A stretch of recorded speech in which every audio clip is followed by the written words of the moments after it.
नमस्कार दोस्तों, राधे राधे, सुप्रभात। कैसे हैं आप सभी लोग? उम्मीद है कि आप सभी लोग अच्छे हैं, स्वस्थ हैं और अपने घरों में अपने कामों में बहुत ज़्यादा व्यस्त है।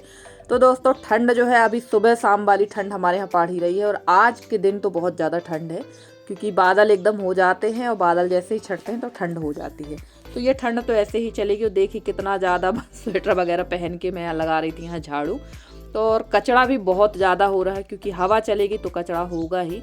और ये जो बारामदा है ये फिर से हो गया है लिपाई लायक, तो अभी इसकी लिपाई नहीं करेंगे क्योंकि बसंत पंचमी भी आ रही 14 तारीख की, तब तो मुझे लिपाई पुताई करना ही पड़ेगा। और यहाँ पर फटाफट से लिपाई पुताई का काम शुरू करेंगे क्योंकि त्यौहार आते हैं या कोई हमारे यहाँ ऐसा विशेष दिन होता है, उस दिन लिपाई पुताई तो करना ही पड़ती है। तो चलिए, ये देखिए इतना कचरा है और रोज़ ही इतना कचरा यहाँ से निकल रहा है। और उसके बाद झाड़ू लगा के मैंने बारामदे की यहाँ चढ़ा देती हूँ चाय। और अब लिपाई पुताई करना है यहाँ, झाड़ू करना है, लिपाई पुताई करना है रसोई की।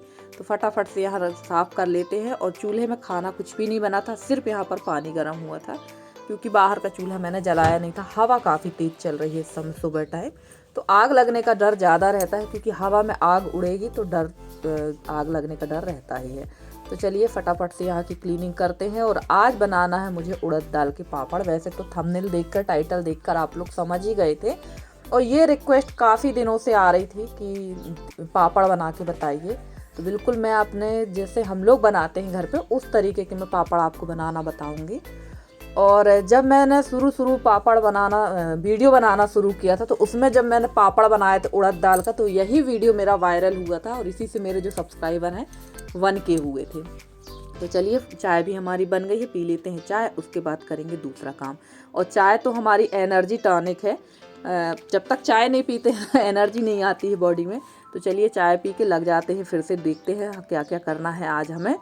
और हमारी एक प्यारी सी बिटिया है उजाला, उनका इस समय कुछ पता जाता नहीं है और वो कह देती है कि आप हमको याद नहीं करते हो। तो ऐसा बिल्कुल नहीं है भाई, याद हम सबको करते हैं।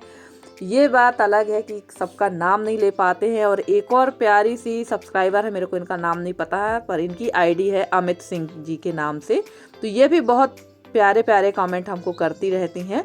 और उनको वो बोल रही थी, दीदी मुझे आपसे बात करना अच्छा लगता है। तो आपका बहुत बहुत धन्यवाद कि आप लोग मुझे इतना प्यार करते हैं, इतना सपोर्ट करते हैं। और हमारी मतलब कहना चाहिए मेरी बहन ही है, ये बहन ही है, नहीं बहन है मेरी, रागनी दुबे जी। तो भैया ये बुआ बन गई हैं और ये तो बुआ बनी है पर उससे पहले मैं बन गई हूँ क्योंकि रागनी से बड़ी मैं हूँ। तो पहले मैं बुआ बनी हूँ, बाद में रागनी बनी है। तो बहुत बहुत बधाई आपको कि आप बुआ बन गई हैं। ईश्वर आपकी भतीजी को, हमारी भतीजी को खुश रखे, स्वस्थ रखे और दीर्घायु दे। तो चलिए यहाँ पर लिपाई भी कर लेंगे क्योंकि चौका लगाना ज़रूरी था। खाना हम लोगों ने रात में यहीं खाया था, खाना बना तो गैस पे था पर खाया यहीं था। तो फटाफट से यहाँ लिपाई कर दे, उसके बाद चलते हैं बाहर की तरफ। और ना ये बहुत ही ज़्यादा ख़राब हो चुका है यहाँ का फर्श, बहुत ही ज़्यादा। बहुत पहले यहाँ पर मैंने छपाई की थी पर अब बिल्कुल मन नहीं होता है यार छपाई लिपाई पुताई करने का, सच कहूँ। क्योंकि ना मेरे हिसाब से एक उम्र तक ही आदमी, ये बात अलग है कहने की कि नहीं कोई उम्र नहीं होती है, कोई कुछ नहीं होता, पर मैं जहाँ तक अनुभव कर रही हूँ कि जिस उम्र में जैसे जैसे उम्र होती है ना वैसे वैसे आपके काम करने की क्षमता भी कम होती है और हर काम करने की एक लिमिट होती है। तो बस वही स्थिति, अब मेरा मन जो है ये सब करने का बिल्कुल नहीं होता है पर करना तो पड़ेगा, जब तक इस घर में है तो काम तो करना ही पड़ेगा। तो चलिए यहाँ की लिपाई पूरी हो चुकी है और चूल्हे की अंदर की पुताई नहीं करेंगे, ये किसी और दिन कर लेंगे क्योंकि अभी इसके अंदर राख है। और राख के साथ साथ सवेरे हस्बैंड जी ने इसमें जला दिया था चूल्हा, तो अंगार भी हैं, तो मैंने हाथ भी नहीं डाला था वरना हाथ जल जाते। और अंदर की सफाई करके मैंने दोबारा से वहाँ पर चूल्हा जला दिया था और दाल चढ़ा दी थी चूल्हे पर। और ये मेरी बगल वाली देवरानी है, उनकी मम्मी है। आप लोग देखते हैं ना मेरी देवरानी को, प्रभा को, यानी ऋषि की मम्मी, ऋषि की नानी है ये। तो ये आई हुई थी बगल वाले मतलब देवरानी के यहाँ, तो यहाँ आई थी मेरे पास बैठने। तो हम लोग पी रहे थे चाय और बात भी करते जा रहे थे।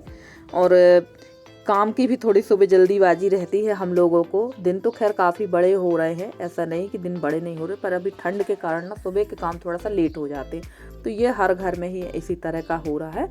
और हमारी जो माता जी थी वो जा चुकी थी, देवरानी की माँ मतलब मेरी भी माँ लगी, तो वो जा चुकी थी। और दाल मैंने बताया था कि दाल मैंने चढ़ा दी थी और सब्जी छोंक दी थी यसी ने। तो ये सब्जी कर देंगे, यहाँ पर पानी चढ़ा देंगे और सब्जी वगैरह का काम करके चलते हैं बाहर, क्योंकि मुझे गूँथना है पापड़ का आटा। और पापड़ का जो आटा होता है वो आप जितनी जल्दी गूँथ के रख देना उतना ही अच्छा रहता है। तो चलिए यहाँ पर चावल भी चढ़ा देते हैं और चलते हैं बाहर की तरफ, तो वो काम भी हम अपने कर लेते हैं। और हमारी प्यारी सी एक सब्सक्राइबर है, उन्होंने कल के ब्लॉग में कमेंट किया था कि दीदी मैं आपकी बहुत पुरानी सब्सक्राइबर हूँ। तो बिल्कुल जी, मैं आपका नाम तो मुझे नहीं पता, पर आप सच में बहुत काफ़ी लंबे समय से मेरे साथ से जुड़ी हैं। और हमारी एक और प्यारी सब्सक्राइबर है कल्पना, तो वो भी हमारे साथ जुड़ी हैं। और देखिए मैं फिर भूल गई, वो हिमाचल प्रदेश से हैं, उत्तराखंड से नहीं, वो हिमाचल से हैं। तो वो भी मेरी बहुत पुरानी सब्सक्राइबर हैं, वो भी काफ़ी अच्छे अच्छे कमेंट करती हैं हमको। और देखिए यहाँ मैं आ गई थी आटा निकालने, यानी उड़द दाल का जो मैंने आटा बनवाया था ना वही है। और ये लगभग 1 किलो पिसवाया था, तो थोड़ा सा ज़्यादा था, क्योंकि दाल गेहूँ जब भी आप पिसवाते ना तो वो थोड़ा सा ज़्यादा हो जाता है। और इसको चाल लेंगे, क्योंकि इसमें थोड़े थोड़े से दाल के चंक्स थे, तो वो निकल जाएंगे। ये देखिए थोड़ा सा ये था ही, बहुत ज़्यादा बारीक नहीं था। और ये डाल दिया मैंने जीरा। तो बहुत अच्छे से मैं कोशिश कर रही हूँ कि आप लोग के साथ रेसिपी बहुत अच्छे से शेयर करूँ। और अब डाल देंगे नमक। नमक थोड़ा सा हम लोग चटक रखते हैं, आप थोड़ा सा कम कर सकती हैं, आप अपने स्वाद के अनुसार डालिए। वैसे उड़द पापड़ में ना नमक अगर आप ज़्यादा कर देते हैं तो वो ज़्यादा हो जाता। और ये है पापड़ खार, तो 1 किलो में आप 50 ग्राम ही पापड़ खार डालिएगा, वरना पापड़ खार ज़्यादा होगा ना तो पापड़ खार का टेस्ट पापड़ों में आने लगता है। और ये है जो रखिया कुम्हड़ा होता है ना, उसका पानी है, ये मैंने स्टोरेज करके रखा था फ्रिज में। तो ये रखा रहता है, ये बिल्कुल ख़राब नहीं होता। अगर आप फ्रिज में रखेंगे रखिया का पानी ना तो बिल्कुल ख़राब नहीं होता। चलिए अब इसको बहुत कड़ा गूँथना, और ये मेरे लिए सबसे चैलेंजिंग काम था कि आटा कड़ा गूँथना, क्योंकि कड़ा तो मेरे हाथ से आटा होता ही नहीं, हमेशा गीला ही होता है। तो मुझे यही अपने ऊपर ही डाउट हो रहा था कि यार मैं ये इतना कड़ा इसको गूँथ पाऊँगी या नहीं। बट हाँ, मेहनत तो बहुत लगी इसको गूँथने में, क्योंकि पापड़ का जो आटा होता है ना उसको गूँथना ही सबसे बड़ी कला है, और इसको बनाना, तभी उड़द दाल के पापड़ अच्छे आते हैं। इसलिए ना लोग कहते हैं कि भैया हमने बहुत पापड़ बेले हैं, कहावत ही बन गई है कि हमने बहुत पापड़ बेले हैं। तो ये जो पापड़ बनाना है, ये सच कहूँ तो सबसे मेहनती काम यही मुझे लगता है भाई। तो चलिए फटाफट से गूँथते हैं। और कम से कम मुझे 20 मिनट लग गया था इसको गूँथने में, क्योंकि धीरे धीरे ही मैंने गूँथा था और बहुत टाइट गूँथा था इसका आटा। देखिए पूरा जोर लगा के, ऐसा लग रहा था कि ये जो तसला है ना, ये जो बर्तन है, ये टूट ना जाए। तो चलिए फाइनली काफ़ी कड़ा आटा गूँथ गया था। और अब इसको रख देंगे। अभी इसको हम बिल्कुल भी कुछ नहीं करेंगे, क्योंकि इसके रवा फूलना बहुत ज़रूरी है। और वैसे तो ये ज़्यादा देर नहीं रख पाया था, 12 बजे से मैं बैठ गई थी पापड़ बनाने के लिए, तो 2 ही घंटे रख पाया था। इसको आप सवेरे उठ के थोड़े बहुत काम निपटा के अगर आप गूँथ के रख देंगे तो 4 घंटे तक इसको बहुत अच्छी तरह से इसके रवा फूलने दें। क्योंकि उड़द दाल में जो है ना पानी बहुत कम लगता है, पानी भी कम लगता है। और जैसे ही आप नमक डालते हैं उड़द दाल के, आप लोग ने बड़ा बनाए होंगे देखा होगा, वैसे ही दाल एकदम पिघल जाती है। तो उड़द दाल जो है नमक सहन नहीं करती, इसलिए इसका जो आटा बनाया जाता है वो एकदम कड़ा और सख्त गूँथा जाता है। तो 2 घंटे इसको रखने के बाद मैं नहा धोकर खाना पीना खाकर सारे कामों से फ्री हो चुकी हूँ और आ गई थी इसकी मैं कुटाई पिटाई करने के लिए। तो ये प्रोसेस भी बहुत ज़रूरी भैया, इसको बहुत कूटना पड़ता है, मतलब इतना कूटना पड़ता है कि जो ये बगल में रखा हुआ आटा है ना, इसमें वाइटनेस दिख रही है आपको, एकदम दरदरा दिख रहा है। इसकी कुटाई इतना होना चाहिए कि कुटते कुटते ये एकदम चिकना हो जाए, क्योंकि आपकी हिम्मत तो नहीं है कि आप इसको मल मल के इसको आप चिकना कर लेंगे, बिल्कुल नहीं कर सकते हैं। ये प्रोसेस बहुत ज़रूरी। इसके बाद इस आटे की होगी खिंचाई।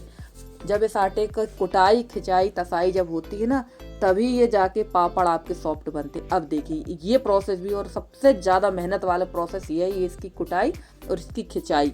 जब आप इसमें एकदम लस आने लगती है, एकदम ये रबड़ जैसे खिंचने लगे जब ये आटा, तब हमें जाके हम समझते हैं कि ये आटा पापड़ के लिए बिल्कुल परफेक्ट है। तो देखिए अभी ये टूट रहा है बीच से, और जब ये खिंचेगा ना तो एकदम रबड़ जैसे बहुत लंबा इसकी जो वो है ना लस है वो बनेगी। तो इसी तरह से हम लोग पापड़ बनाते हैं। और आप लोग चाहें तो काली मिर्च भी डाल सकते हैं। काली मिर्च मैंने नहीं डाली, क्योंकि काली मिर्च से पापड़ बहुत फटते हैं और थोड़ा सा ना काली मिर्च डालने में तीखापन आ जाता है पापड़ों में, तो वो हम लोग पसंद नहीं करते हैं। और आप लोग जैसे बनाना चाहें उस हिसाब से बना सकते हैं। तो ये देखिए ये खिंच रहे हैं पापड़। और मेरी एक प्यारी सी सब्सक्राइबर है नंदनी लखेरा जी, उन्होंने एक बहुत अच्छी बात बताई कि दीदी इतनी मेहनत करने की ज़रूरत नहीं है, आजकल तो जो पापड़ का जो आटा है ना वो मार्केट में मिलने लगा है, आप वहाँ से लेके सीधे माड़ के गूँथ के बना सकते। ऐसे इसमें ही देखिए ऐसे खींचते जाएंगे और ये इस तरह से रबड़ जैसे ये पापड़ का आटा खींचना चाहिए एकदम, काफ़ी लंबी इसमें लस आने लगती, तो समझ जाइए अब ये परफेक्ट है पापड़ बेलने के लिए। तो बहुत अच्छी बात बताई नंदनी बहन आपने कि पापड़ का जो आटा है वो मार्केट में मिलता है, पर मुझे ये भी बताइए कि जनरल स्टोर यानी किराना स्टोर में ये आसानी से मिल जाएगा या गृह उद्योग जहाँ पर पापड़ वगैरह बनते हैं वहाँ पर मिलेगा? क्योंकि मेरी बेटी भी, जब आपने ये कमेंट किया था ना, तो मेरी बेटी ने ये बात मेरे से बताई थी कि मम्मी एक काम करो, इसका आटा नहीं मिलता क्या? तो मैंने कहा बेटा अभी तक तो मुझे पता नहीं है क्योंकि मिलता नहीं है शायद, पर आपने बताया कि आटा मिलता है, तो अब जब भी मुझे पापड़ बनाना होगा ना मैं सीधे आटा ही ले लिया करूँगी। तो चलिए यहाँ पर अब काट लेते हैं इसकी लोई।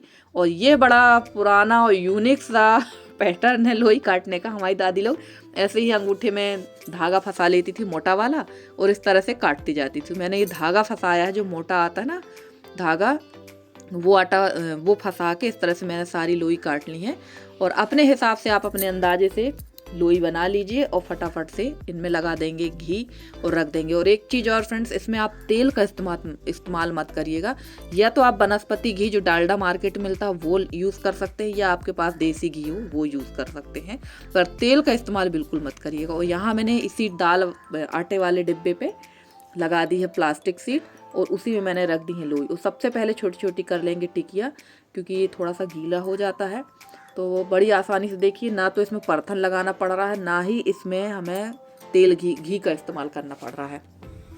और फटाफट से इसको बना के पहले इतनी सुखा लेंगे और फिर बना लेंगे पापड़, बड़े कर लेंगे। और फ्रेंड्स आप लोगों को मेरा वीडियो कैसा लगा आज का ज़रूर बताइएगा कमेंट करके। अगर आज का वीडियो अच्छा लगा तो प्लीज़ वीडियो को लाइक करके, चैनल में नए हैं तो चैनल को सब्सक्राइब करके अपना सहयोग हमारे साथ बनाए रखें। मैं पूरी कोशिश कर रही हूँ कि आप लोगों के लिए बहुत अच्छे अच्छे वीडियो लेकर आती रहूँ, अच्छी अच्छी चीज़ें आप लोग को से सीख कर आप लोगों को सिखाती भी रहूँ, क्योंकि आप लोगों से भी बहुत चीज़ें बनती हैं। और हमारी जो रश्मि दीदी उन्होंने कमेंट किया था कि निधि चावल के चीले भी बनते हैं, तो बिल्कुल दीदी चावल के आटे के चीला बनते हैं। मैंने 1-2 बार बनाए, मेरे हाथ से ना बिगड़ गए हैं, तब से मैं नहीं बनाती हूँ। पर चावल का चीला सच में खाने में बड़ा टेस्टी होता है, क्योंकि मेरी चाची भी छत्तीसगढ़ में जब रहती थी ना, और वो जब आती थी वहाँ से तो बहुत अच्छी चावल की चीला बनाती थी। तो चलिए मैं ज़रूर बनाने की कोशिश करूँगी। और हमारी एक प्यारी सी दीदी हैं, उनका नाम है राजेश्वरी दीदी, और एक और हमारी दीदी हैं प्रतिभा दीदी, हमारी किरण दीदी और हमारी रश्मि दीदी। ये सब दीदियाँ हैं, ये इतने अच्छे अच्छे प्यारे कमेंट करती हैं और उम्र में मेरे से बड़ी हैं, तो बहुत अच्छी अच्छी चीज़ें भी मुझे सिखाती हैं। तो देखिए ये जो छोटे छोटे पापड़ मैंने बनाए थे, इनको टिकिया कहते हैं हमारे यहाँ। अब इनको मैंने थोड़ा सा हल्का सा सुखा लिया, वो हो गई है कड़ी। और बस फटाफट से इस तरह से बढ़ाते जाएंगे। और देखिए पापड़ जो है ना ट्रांसपेरेंट हो गया है जब बड़ा किया है मैंने। और यहाँ मैंने स्लो में आप लोग को दिखाने की कोशिश की। देखिए ये साइड से बेलना है, बीच में मत बेलिएगा पापड़। अगर आप बीच में बेलेंगे और जैसे ही आप पापड़ सेकेंगे ना, तो बीच का पापड़ जल जाएगा और साइड में मोटा रह जाएगा। तो बीच में कम बेलना है, साइड से ज़्यादा। ये इतने बढ़ेंगे ना कि एकदम ट्रांसपेरेंट होंगे, आप लोग को दिख रहा होगा जो बगल में डले हुए हैं, और एकदम सफ़ेद हो गए। जैसे ही इसकी कुटाई और खिंचाई जो होती है ना, उसमें आटा एकदम सफ़ेद हो जाता है और पापड़ आपके सफ़ेद रहेंगे। और इनको आज धूप पे नहीं दिखा पाएंगे, धूप पे हम इनको दिखाएंगे दूसरे दिन। तो चलिए फ्रेंड्स आज का वीडियो हमारा इतना ही है। आज का ब्लॉग आप लोग को कैसा लगा ज़रूर बताइएगा कमेंट करके। मिलते हैं आपसे अगले नए वीडियो में नई चीज़ के साथ में। तो चलिए फ्रेंड्स तब तक दे दीजिए मुझे इजाज़त। Bye bye and take care.